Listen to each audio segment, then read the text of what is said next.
Carrot sweet చేసుకోవడానికి కావాల్సిన ingredients: తురిమి పెట్టుకున్న carrot, 1 cup sugar and ghee మాత్రమే నేను ఇంట్లోనే ప్రిపేర్ చేసుకుంటాను, and half teaspoon elaichi powder.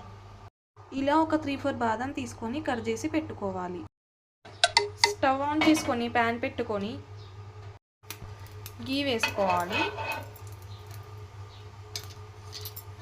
ఆ తర్వాత మనం తీసుకున్న క్యారెట్ ఇందులో వేసుకోవాలి.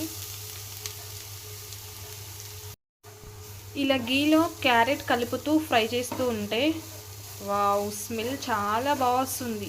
ఎందుకంటే ప్యూర్ గీ కదా, నేను ఇంట్లోనే ప్రిపేర్ చేస్తాను. మీకు ఆ వీడియో కూడా అప్లోడ్ చేస్తాను గీ ఎలా ప్రిపేర్ చేస్తారో. ఇప్పుడు క్యారెట్ బాగా ఫ్రై అయిన తర్వాత షుగర్ వేసుకోవాలి. షుగర్ వేసి బాగా కలపాలి. షుగర్ మెల్ట్ అవుతూ ఉంటే క్యారెట్ అనేది ఇలా దగ్గరకు అయిపోతుంటుంది. షుగర్ మెల్ట్ అయిన తర్వాత ఇలా అవుతుంది. అండ్ లాస్ట్లో ఇలాచీ పౌడర్ వేసుకొని ఒకసారి బాగా కలపాలి. ఆ తర్వాత స్టవ్ ఆఫ్ చేసుకోవాలి. ఇలా ఒక 3-4 బాదం తీసుకొని కట్ చేసి పెట్టుకోవాలి. ఈ బాదంని గీలో ఫ్రై చేయాలి.